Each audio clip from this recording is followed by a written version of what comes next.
Olá a todos, daremos continuidade ao curso de eletrocardiograma em EAD e o nosso módulo 3 mostrarei para vocês algumas das principais alterações do eletrocardiograma que você percebe quando está realizando o exame. Não entrarei em grandes detalhes, cometerei até algumas imprecisões, mas o que eu quero é que você perceba, quando fizer o eletrocardiograma, se o paciente está em risco ou não, para você manter o paciente na maca e chamar a ajuda de um médico se você perceber alguma coisa. Bom, então vamos começar falando das sobrecargas, né? Então, quando eu falo em sobrecarga, o que eu quero dizer? É quando alguma das câmaras aumentou o tamanho ou a espessura da parede por alguma razão. Então, falando dos átrios primeiro. Então, eu comentei com vocês que a onda P refere-se ao átrio. Então, você tem um vetor que é o átrio direito, que é o vetor na vertical. Presta bem atenção, hein? O vetor vertical é o do átrio direito, o vetor horizontal do átrio esquerdo. E a resultante é aquele vetor que a gente viu, que tem que estar positivo em D1, D2 e AVF. Então, está aqui os componentes, né, da onda P.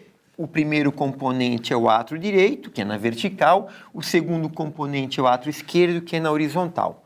Então, só para relembrar, né, a onda P é melhor percebida em V1 e D2, por isso que a gente pede um D2 longo, porque é mais fácil de enxergar a onda P. A duração dela é até 2,5 quadradinhos e a amplitude é até 2,5 quadradinhos. Então, a onda P era fácil, no máximo 2,5 por 2,5. Se você tiver uma sobrecarga, você vai aumentar essas dimensões. Agora, olha que tranquilo. O átrio direito está na vertical, então quando você tem sobrecarga do átrio direito, aumenta a amplitude. A onda vai ficar mais alta. Por quê? Porque o átrio direito ele é o componente vertical. O átrio esquerdo é horizontal. Então, se você tem um aumento do átrio esquerdo, você vai aumentar a duração da onda. Ela vai durar mais que 2,5 quadradinhos. Simples assim. Então, está aqui, ó. O normal, né? A duração normal é 2,5 por 2,5. Se você tiver um aumento do átrio direito, você aumenta a amplitude da onda. A onda vai ter um tamanho maior que 2,5. Se você tiver um aumento do átrio esquerdo, você vai ter um aumento na duração dela. Então, está aqui, ó. O normal D2 e V1. Se você tiver aumento do átrio esquerdo, ao invés de durar 2,5, ela dura um pouco mais que 2,5. Em V1, detalhe. Lembra que eu comentei que V1, a onda P, ela tem uma fase para cima, uma fase para baixo? Se você tiver o aumento do átrio esquerdo, a fase para baixo vai ser maior. Ela vai ser maior que um quadradinho. Se você olhar V1 e essa onda P tiver uma fase para baixo maior que um quadradinho, meus colegas chamam isso de Morris, não importa, é sinal que tem um aumento do átrio esquerdo. E se for átrio direito, aumenta a amplitude. É uma onda mais pontuda, é uma onda maior na vertical. Então, analisar a onda P em D2, AVF e V1. Sobrecarga de átrio esquerdo é uma P entalhada, bífida em D2, com duração maior que 2,5 e em V1 a parte negativa maior que um quadradinho, que 1 milímetro. E se for uma sobrecarga do átrio direito, é uma onda P pontiaguda, alta, você olha D2, D3 AVF e vê uma amplitude maior que 2,5. Então, esse é o desenho do aumento do átrio esquerdo, você vê que é uma onda mais alargada, tem até um entalhe, e se você olhar V1, a fase negativa passou de um quadradinho. O certo é ela parar um pouco antes, ela passou sobrecarga de átrio esquerdo. E o átrio direito, uma onda P pontiaguda para cima, aumenta a amplitude dela. Então, aqui nós temos um eletrocardiograma, né? Está aqui D1, D2, né? D3, AVR, AVL, AVF, aqui está V1, né? Então vamos olhar em detalhe. Se você olhar o D1, ó, olha como essa onda aqui, ela passa, a duração dela passa de 2,5 quadradinhos, né? Ela passou 2,5, está quase em 3,5 quadradinhos, ok? Muito bem. E aqui em V1, olha V1 aqui. Notem que a fase negativa, que só poderia durar um quadradinho, passou de um quadradinho. Então, isso é uma sobrecarga de átrio esquerdo. Vamos olhar esse outro elétron aqui, né? Você já está vendo aqui, ó, o D1, a onda P, uma onda P longa, né, apiculada, você já está desconfiando. Pô, se ela aumentou para cima, na vertical é o átrio direito, isso aqui deve ser um aumento de átrio direito. Então tá aqui, ó. Olha a onda P. 1, 2, 3 quadradinhos e meio. O máximo é 2,5, aqui tem 3 quadradinhos e meio. Isso é uma sobrecarga de átrio direito, né? Aqui em V1 você vê uma onda P, né, bem longa, passa de 2,5 quadradinhos. E aqui um outro eletrocardiograma, você tem aqui a onda P, né, uma onda P curiosa. Ela está aumentada tanto na duração como na amplitude. Então você nota que passou 2,5 quadradinhos e também na amplitude passou 2,5 quadradinhos. Isso é uma sobrecarga biatrial. As duas câmaras estão aumentadas. Sobrecarga biatrial. Olha o tamanho aqui da onda P em V1. Ok? Muito bem. Vamos falar dos ventrículos agora. Sobrecarga de ventrículo. Então lembra, eu comentei com vocês em algum momento que o ventrículo direito é um ventrículo mais delicado, porque ele trabalha com baixa pressão. Já o ventrículo esquerdo é mais encorpado. Então, esse é o vetor campo elétrico normal de um coração normal. Se você aumenta o ventrículo esquerdo, você não tem grandes mudanças. A única coisa é que aquela flecha que está bem para a esquerda vai ficar mais para a esquerda ainda. Então você tem um eletrocardiograma praticamente normal, só que com ondas muito grandes. Por quê? Porque é um ventrículo esquerdo muito grande. Então o eixo não muda muito, só que o complexo passa a ter um tamanho maior do que os 25 que a gente espera. E se você tiver um aumento do ventrículo direito? O vetor era para estar assim, né? Apontando para a esquerda e para baixo. Se você aumenta o ventrículo direito, você torce o vetor para esse lado. Então, o vetor que era negativo em V1, na hora que você empurra o vetor para esse lado, ele passa a enxergar a frente do vetor. Então, você vai ter V1 e V2 positivos. Por quê? Porque agora o vetor está apontando para o ventrículo direito. O ventrículo direito ficou um ventrículo forte, ele puxa o vetor para o lado dele. Então, aqui o normal, né? Você vê V1 normal, no aumento da sobrecarga do ventrículo esquerdo, é o mesmo V1, só que aumentou o tamanho. Na sobrecarga do ventrículo direito, você tem um V1 positivo. O V1 normal é negativo, só que quando você aumenta o ventrículo direito, você muda a posição do vetor e aí ele passa a ser positivo. Então está aqui de novo para vocês, né?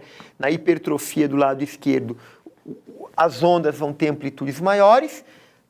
Na sobrecarga do ventrículo direito, você tem V1 e V2 positivos, o contrário do normal. Então está aqui os detalhes, né? Então sobrecarga de ventrículo direito é um pouco mais difícil de ver, mas o que você vai ter é um QRS desviado para a direita, então vai ter positivo em AVR e positivo em V1. Então está aqui, né? Olha aqui o V1. Lembra que o nosso V1 era sempre negativo?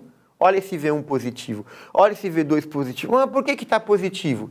Porque o ventrículo direito aumentou e puxou o vetor para o lado dele. Vamos olhar esse outro elétron aqui, ó. Dá uma olhada em V1. Olha como o V1 está positivo. Olha o V2 positivo. Não era para ser positivo. Por que está positivo? Porque aumentou o ventrículo direito e puxou para ele. Aqui tem mais alguns detalhes que vale a pena olhar, né? Você tem um S profundo aqui, né?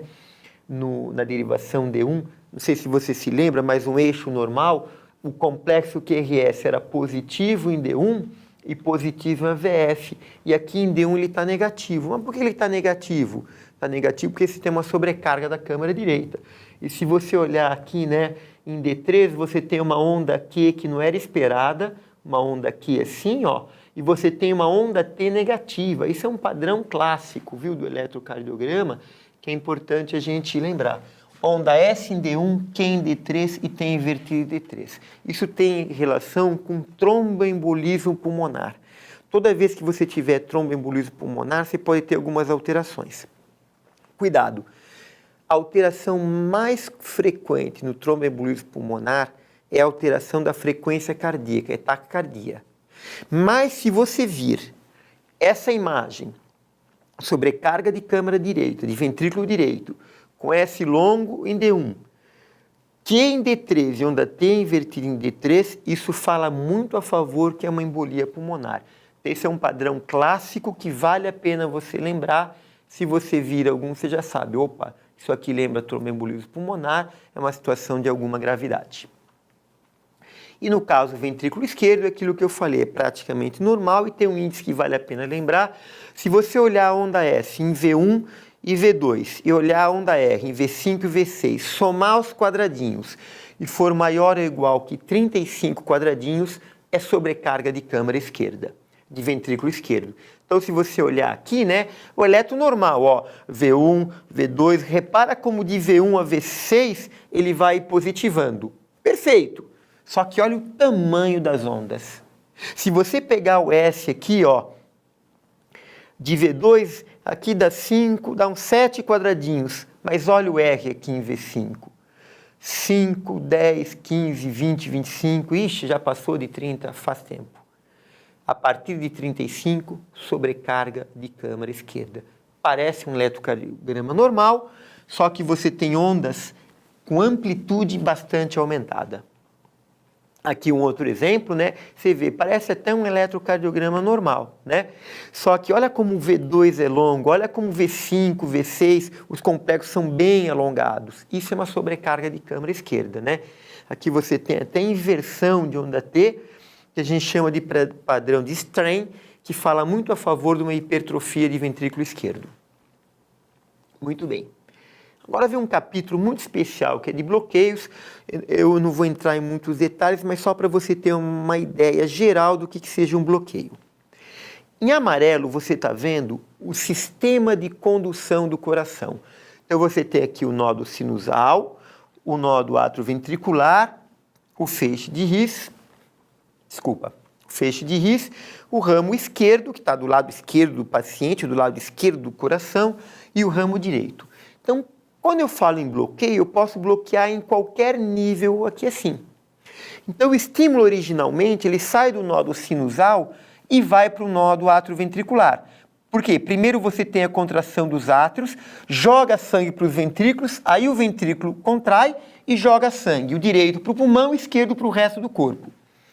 Então, o estímulo sai daqui, tem um certo tempo, chega aqui e vai para os ventrículos. Então, tem vários níveis onde eu posso fazer um bloqueio. E é isso que eu preciso que você entenda. Então, vamos ver se eu consigo mostrar de uma maneira bem didática. Aqui está o sistema de condução. O primeiro bloqueio, o BAV de primeiro grau. O BAV de primeiro grau, você não chega a bloquear, mas você retarda a condução. Quando eu falei de eletrocardiograma normal, falei que o PR dura de 3 a 5 quadradinhos. Se eu tiver um bloqueio, um retardo, o PR vai durar mais que 5 quadradinhos. Então, se você olhar o intervalo PR e vir um PR maior que 5 quadradinhos, é um bloqueio AV de primeiro grau. Você retardou a condução do nódo sinusal para o nódo atrioventricular. Muito bem, bloqueio AV de segundo grau. O bloqueio AV de segundo grau é quando você não permite... Quando você não permite que o estímulo chegue até aqui. Então, você tem dois tipos de bloqueio AV do segundo grau. O primeiro tipo é o MOBITS 1, o segundo tipo é o MOBITS 2. Repara que os dois são segundo grau. No MOBITS tipo 1, o intervalo PR ele vai aumentando devagarinho. Aumenta, aumenta, aumenta, bloqueia, não conduz um QRS. Aí volta ao normal. Aumenta, aumenta, aumenta, bloqueia, não conduz o QRS. No MOBITS 2, ele não dá esse aviso, ele bloqueia de repente. Nós já vamos ver os exemplos. Muito bem. O BAV de terceiro grau é quando você secciona totalmente. Nenhum estímulo do nódulo sinusal passa para o complexo, para o nódulo atrioventricular. Então, você bloqueou total. O átrio e o ventrículo começam a bater descompassados, um indiferente do outro. Então, o bloqueio é aqui, não deixa o estímulo chegar. Você pode ter ainda um bloqueio do ramo esquerdo, você pode bloquear o ramo esquerdo e você vai ter um alargamento do QRS. Isso fica muito visível na derivação V1. E você pode ter ainda um bloqueio do ramo direito. também você vai olhar, vai perceber um aumento do QRS e você vai olhar particularmente V1. Então vamos ver alguns exemplos sobre isso daí para você ter essa ideia melhor.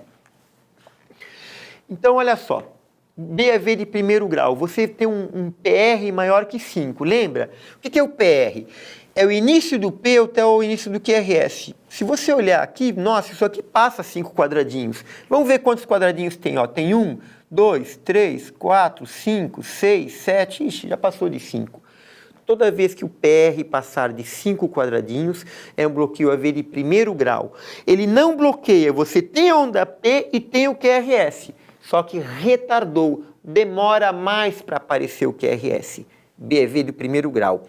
No segundo grau, você vai ter bloqueio, só que ele não é o tempo todo. Então tá aqui, ó. Aqui é um outro bloqueio, só que MOBITS 1. Vamos olhar esse desenho aqui, quer ver, ó? Então vamos reparar aqui onde eu chamei bem a atenção. Repara que você tem a onda P, QRS, onda P, QRS, onda P, QRS.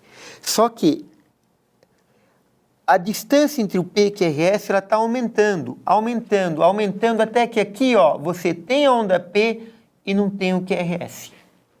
Isso é um BAV de segundo grau, MOBITS 1. Você tem um aumento progressivo do PR até que de repente corta. É como se o elétron te desse o aviso, ó, eu vou bloquear. Aumenta, aumenta, bloqueia. Então esse é o BAV de segundo grau, MOBITS 1.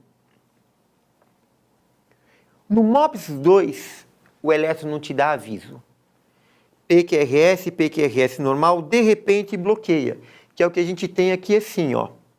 Então repara, ó, onda P, QRS, onda P, QRS, e as distâncias são as mesmas. Não é que nem no anterior que ia alargando a distância. PQRS, P, cadê o QRS? Não tem. Então, no MOBITS 2 é um passo além, ele não te avisa nada. Ele bloqueia e ponto. Tudo bem? E o terceiro grau é quando tem um bloqueio total. Agora, o átrio e o ventrículo não conversam mais entre eles. Então, você tem um monte de onda P e, eventualmente, um QRS. Então, o ventrículo não está mais conversando com o átrio está batendo e o ventrículo está batendo de maneira independente. Você bloqueou total a passagem do estímulo do nódulo sinusal para o nódulo atrioventricular, que é o que você está vendo aqui. Isso se traduz como? Numa bradicardia, né? Se você olhar essa frequência cardíaca aqui, mais ou menos, ó, 1, 2, 3, 4, 5, 6, 7, 8, 9, 10, 300 por 10, 30 de frequência cardíaca. Você está fazendo o eletrocardiograma, viu uma frequência dessas 30, você sabe que tem algum problema. O que você vai fazer? Você vai medir a pressão arterial do paciente. Se a pressão estiver baixa, chama o médico. Muito bem.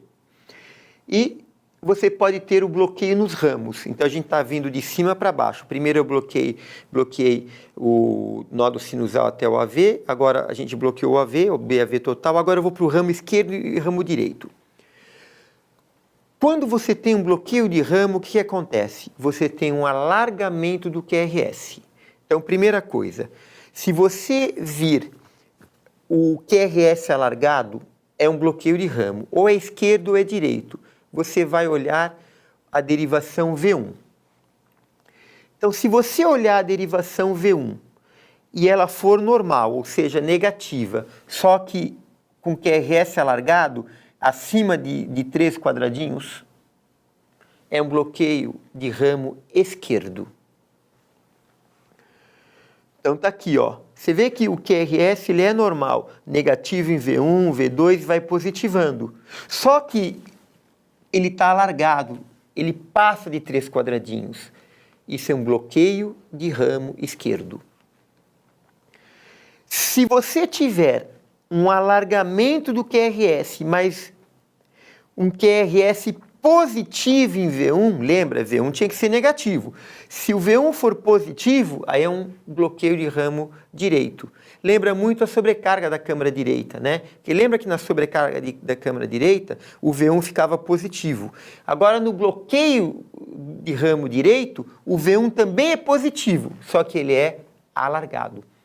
Você aumenta o número de quadradinhos do QRS. Então tá aqui, ó, você tem um QRS alargado, passou de 3 quadradinhos e positivo em V1. Então isso é um bloqueio de ramo direito. Aumentou o número de quadradinhos do QRS, bloqueio de ramo. Se em V1 for negativo, ramo esquerdo. Se o V1 for positivo, ramo direito. Essa imagem, né, que a gente chama de QRSR'. Tem duas imagens para cima, né? Então tá aqui, ó, de novo. Você alargou o QRS, só que em V1 está positivo, bloqueio de ramo direito. Se alargou o QRS, mas V1 está negativo, bloqueio de ramo esquerdo. Bom, um caso particular de alteração são as arritmias. Existe um número muito grande de arritmias e, acreditem, a sua análise ela é difícil. Mesmo para o especialista, há momentos em que a gente discute um pouco qual é o tipo de arritmia. Então, nós vamos ver as coisas mais básicas. Fundamentalmente, você tem que perceber no eletrocardiograma se a frequência cardíaca é menor que 60 ou é maior que 100. Se for menor que 60, é uma bradiarritmia. O coração está batendo mais devagar do que deveria. Se for acima de 100, é uma taquiarritmia. Vamos combinar? Toda taquiarritmia, você deixa o paciente na sala e chama médico. Se você fez o eletro e a frequência cardíaca está acima de 100, chama um médico para avaliar o paciente. E quando for bradiarritmia, se ele tiver com uma frequência cardíaca menor do que 60, mede a pressão dele.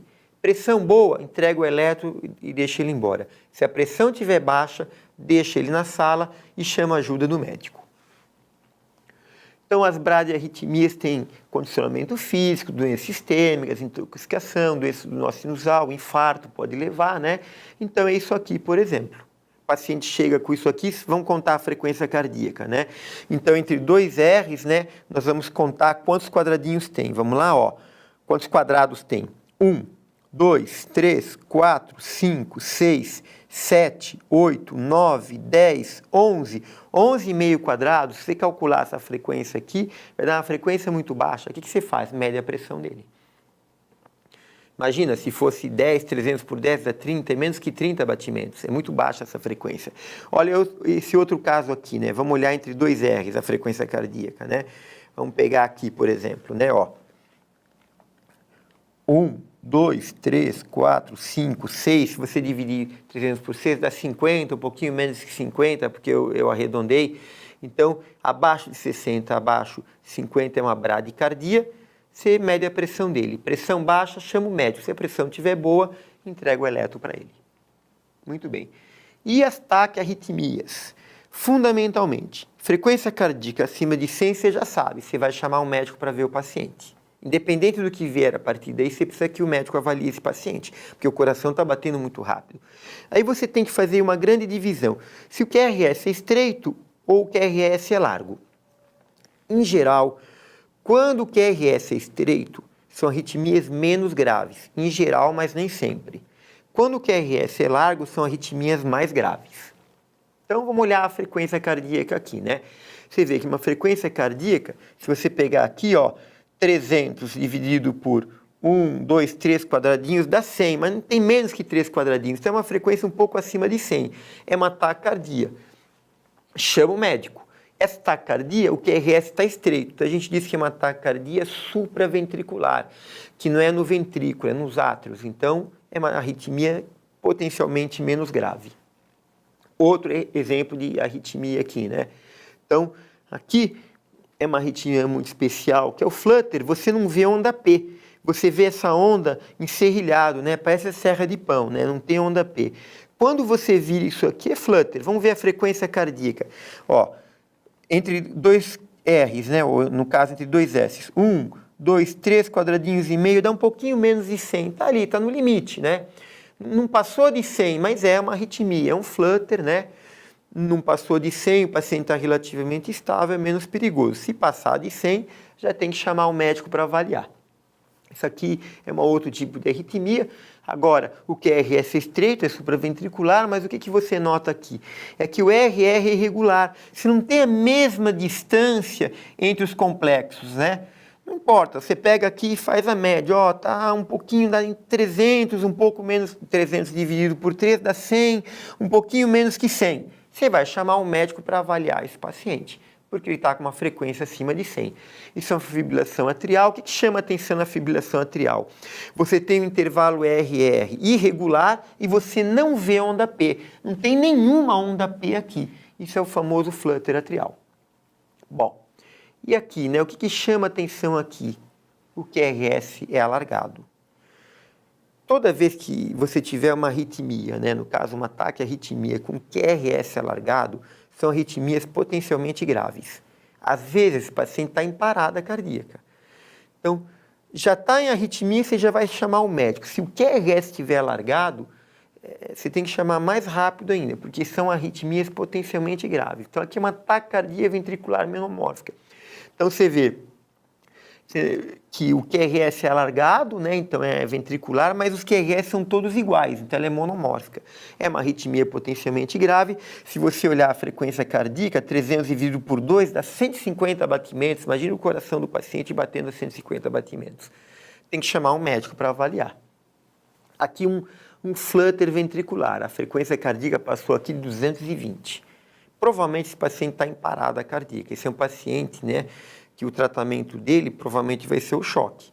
Então, você está fazendo eletro, está olhando o monitor na UTI, você viu uma imagem dessa, sai correndo e chama o médico, que esse paciente é grave, pode estar até em parada cardiorrespiratória. Muito bem. Aqui, de novo, né, uma TV polimórfica, também é uma arritmia, mas agora os complexos QRS eles vão mudando de tamanho, né, mostrando que tem vários focos, uma taquicardia ventricular, também uma arritmia muito grave, às vezes a saída aqui é chocar o paciente. Você viu isso na tela, no monitor da UTI, ou você está fazendo eletrocardiograma, apareceu isso aqui, você sai correndo e chama o médico, porque é uma arritmia grave, né? Então aqui você vê, isso é uma imagem que você obtém, por exemplo, no monitor da UTI. Está lá na UTI olhando o paciente está normal, de repente entrou em arritmia. Provavelmente o paciente parou essa hora. Você tem que sair correndo e chamar o médico. Olha, o paciente está fazendo uma arritmia. Que uma fibrilação ventricular, arritmias graves, vai ter que chocar o paciente. Quando vai chocar o paciente nessas arritmias, ataque ventricular ou fibrilação ventricular, você coloca o máximo do aparelho. Tá? Tem aparelhos monofásicos e bifásicos. No monofásico, o máximo é 360. No bifásico, o máximo é 200. Não importa. Você sempre coloca o valor máximo na hora de chocar o paciente. Muito bem, aqui, né? É uma fibrilação ventricular, né? Uma situação gravíssima, grande chance desse paciente estar em parada, e se não fizer alguma coisa rápido, cada vez que você retarda em 1 minuto o tratamento desse paciente, ele perde 10% de chance de sobrevida. Se você chamar o médico, ele demorar e demorar 3 minutos, você tirou do paciente 30% de chance de sobrevida, ele só vai ter 70%. Então as coisas têm que ser feitas rápidas nessa situação. E, finalmente, a isquemia. Né? A isquemia tem a ver com o infarto. Né? Quando eu falo isquemia, estou pensando naquele paciente coronariano que entupiu uma artéria coronariana. Então, o que chama atenção aqui? Lembra que eu falei que o segmento ST tem que estar nivelado, tem que estar alinhado? Repara que tanto nessa imagem como nessa, o segmento ST ele está desnivelado. Só que você tem 3 tipos de desnivelamento. O terceiro eu não vou comentar, vou comentar 2. Esse desnivelamento que é convexo, né? E esse desnivelamento que é côncavo. Eu costumo fazer uma relação assim. O convexo, né, é o paciente triste, isso aqui é um infarto, isso aqui é grave. O côncavo é só uma repolarização precoce. Então existe essa diferenciação, mas quer saber? Não importa. Para você não importa se é côncavo ou convexo. Se você perceber que o segmento ST não está alinhado, ele está desalinhado para cima, supradesnivelamento, ou desalinhado para baixo, infradesnivelamento, é uma situação de gravidade, você não tira o paciente da maca, você deixa ele deitado e vai chamar um médico para avaliar esse paciente. Porque esse paciente está infartando. Se você der o eletrocardiograma para ele mandar ali até a sala do médico, ele pode cair no meio do corredor. Então tem que tomar muito cuidado com isso. Então está aqui um exemplo, ó. Onda P, o QRS, olha o ST. Aqui é onda T, olha o ST. Foi lá para cima. Isso é um supradesnivelamento do ST. No exemplo de baixo, olha o ST. Olha a onda T invertida aqui. O ST foi lá para baixo. tanto uma coisa como a outra, uma situação de gravidade, tem que chamar um médico. Então está aqui, né? Um eletro normal, aqui um eletro com supra de ST, aqui um eletro com infra. Olha como o segmento ST não está mais bonitinho alinhado, ele não está na linha de base. Aqui ele foi para cima, aqui ele foi para baixo. E aqui você teve até inversão de onda T. No infarto, você tem inversão de onda T, uma onda T simétrica. Quando você vira uma onda T simétrica, desconfia que tem alguma coisa errada. Porque a onda T normal, ela cresce lenta e abaixa devagarinho. Então está aqui, uma onda T apiculada, simétrica. Isso aqui provavelmente esse paciente infartou. Então essa é uma onda T que você tem que tomar cuidado com ela. Então está aqui o eletrocardiograma, né? Então você está vendo aqui, né? O padrão, né, a calibração do aparelho, onda P positivo em D1, D2 EVF, onda P ok, tá legal, né? Você tem uma frequência cardíaca boa, vamos olhar aqui mais ou menos, né? 2, 3, 4, 4,5 quadradinhos, a frequência em torno de 75, QRS aqui está positivo em D1, positivo em EVF, mais ou menos ISO, deve estar um eixo mais ou menos de 0 grau, e o segmento ST está ok, está bonito. Vamos olhar o eletro de baixo. Bom, já chama a atenção que você tem um QRS que está alargando. Agora, o que aconteceu aqui com o segmento ST? Infrou, ele foi para baixo. Olha o segmento ST aqui, ó. Olha aqui em AVR como o ST subiu. Olha em V1, um supra. Olha aqui, se você olhar V3, V4, não só infrou, como inverteu a onda T. Isso aqui é um infarto, esse paciente está infartando. Esse paciente você não tira da maca. Deixa na maca quietinho, tal. Chama o médico para poder medicar o paciente. Aqui um outro eletrocardiograma.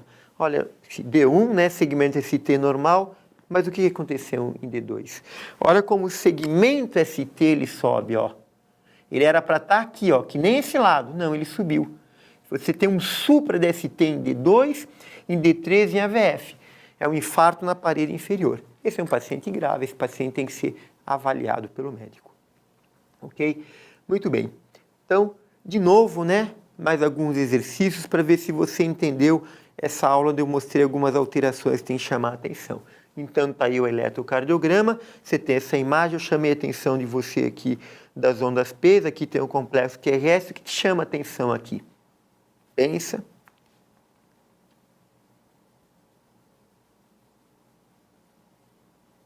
Você tem a onda P, né, e você não tem um QRS. Isso é um BAVT, né? Com uma frequência cardíaca, se você contar aqui, dá em torno de 30 batimentos. O que você faz com esse paciente? Mede a pressão dele. Se a pressão estiver baixa, deixa ele deitadinho, chama o médico para avaliar. Se a pressão estiver boa, você manda ele ir lá falar com o médico, ok? E esse eletro aqui, o que chama a atenção nesse eletro, né? Se você for contar a frequência cardíaca, primeiro que é irregular, né? Mas uma frequência cardíaca quase 300. O que é isso?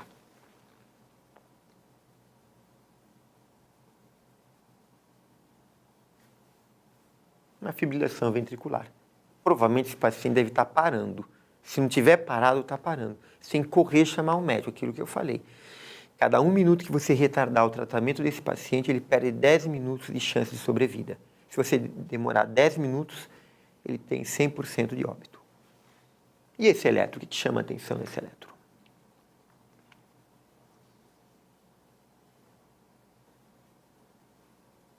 Aqui você tem um segmento ST, né? Parece que ele já está querendo subir, aqui ele subiu de vez. Você tem um supra-desnivelamento de ST em D2, D3, AVF. Deixa eu ver se pega as precordiais também em V4, em V5. Em V4 não, mas em V5, em V6. É um supra-desnivelamento de ST. Esse paciente deve estar infartando, você vai chamar um médico. Então essas são as alterações importantes que eu queria mostrar para vocês. De novo aqui, então, meu e-mail, meu celular, se tiver alguma dúvida, quiser mandar um e-mail, uma crítica. Com isso eu terminei essa capacitação com vocês e espero que vocês tenham gostado. Obrigado, até uma outra oportunidade.